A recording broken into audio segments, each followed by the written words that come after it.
Hai,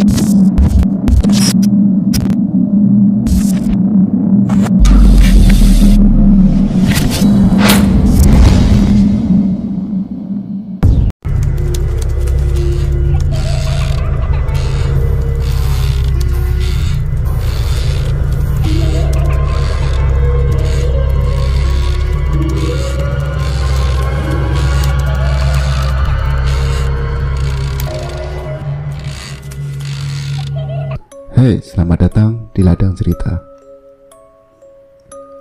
Kali ini saya akan menceritakan dengan judul Teror Horor Siluman Buaya dan Makhluk Tua di Rumah yang Pernah Kosong.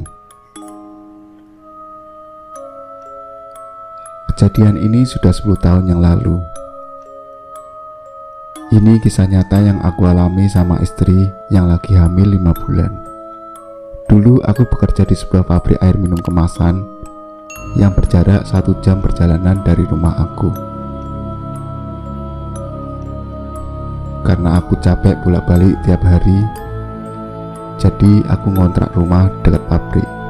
Kebetulan saya ditawari teman yang kerja satu pabrik dengan saya untuk gabung patungan tinggal di rumah tempat dia kontrak. Dia baru kontrak 1 minggu, udah 2 keluarga yang tinggal di rumah itu. Aku pun ikut ajakan teman untuk tinggal di rumah itu sama istri. Jadi total 3 keluarga tinggal di rumah kontrakan itu. Rumahnya lumayan bagus walaupun terbuat dari kayu. Ada 3 kamar, dapur yang luas, ada sumur timba, dan halaman belakang yang ditumbuhi semak-semak. Malam pertama tinggal di sana, istriku cerita kalau dia mendengar suara orang berbincang-bincang di depan rumah tengah malam. Aku anggap itu halusinasi dia. Dan keesokan sore pulang kerja menjelang senja, aku membersihkan halaman belakang rumah dekat sumur yang banyak semak-semak. Aku berpikir untuk membersihkannya dan memanfaatkannya untuk ditanami ubi kayu.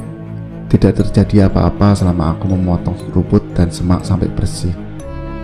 Kerjaan bersih-bersih udah selesai dan aku tidur malam dengan pulas. Keesokan hari lagi aku bangun pagi dan teman istriku yang bernama Sarwani cerita ke aku kalau malam tadi dia bermimpi di halaman belakang rumah melihat ada rumah orang yang bagus dan mewah tapi hancur. Dalam mimpi itu dia didatangi beberapa orang dalam satu mobil yang tidak dia kenal. Orang-orang itu berkata, "Lihat, akibat perbuatan kalian, rumah kami hancur. Lihat saja, nanti akan ada yang mati di sini." Aku terdiam mendengar cerita istri temanku, Sarwani, dan mulai memikirkan bahwa ini suatu yang firasat buruk.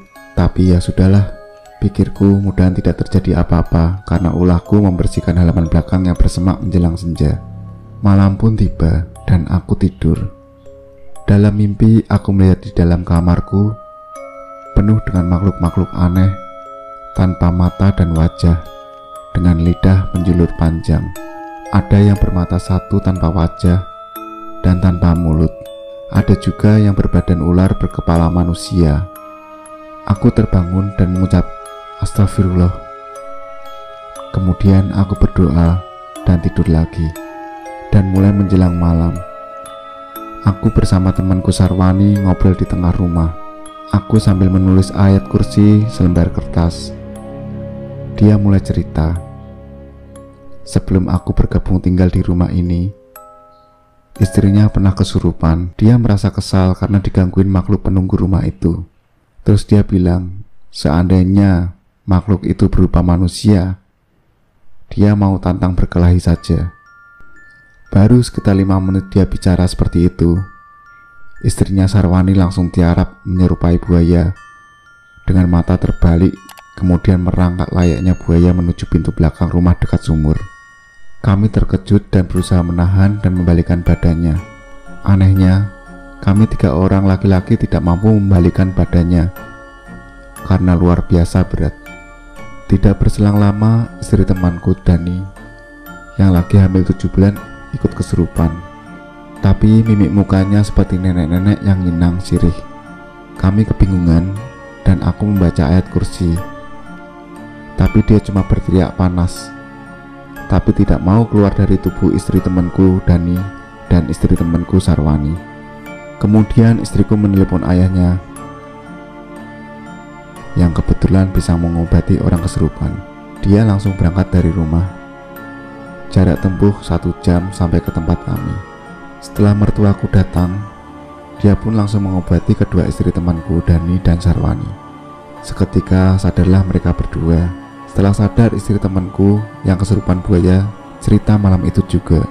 Sebelum kesurupan, dia melihat buaya berkepala manusia yang hinggap di dinding kayu, melambaikan tangan mengajak dia ke belakang rumah dekat sumur timba, dan ada makhluk bermata satu juga melambaikan tangan, dan dia merasa saat kesurupan rambutnya dijambak, dipaksa ikut ke belakang rumah.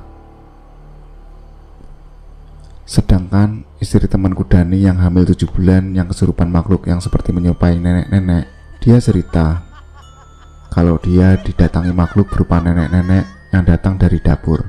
Mertuaku berjaga semalaman tidak tidur agar kedua istri temanku aman dan tidak dirasuki lagi, dan mereka berdua bisa tidur. Aku tidak tidur dan ikut berjaga semalaman. Aku dan mertuaku mendengar suara gesekan kuku dan dorongan kecil di pintu depan. Aku tidak berani membuka pintu, dan akhirnya gangguan itu hilang sendiri. Setelah waktu mendengar lantunan ayat Al-Quran di toa masjid, subuh pun tiba. Aku mulai lega dan mertuaku pamit pulang. Keesokan harinya, jam menunjukkan pukul 9 pagi. Istri temanku Dani yang hamil 7 bulan kembali kesurupan makhluk menyerupai nenek. Dia meminta bubur merah putih dan kopi pahit.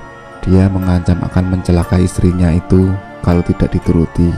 Ancamannya tidak main-main. Dia pun mulai menggigit lidahnya sendiri. Kami pun menuruti permintaannya. Kemudian makhluk itu pun keluar dan istri temanku Dani tersadar.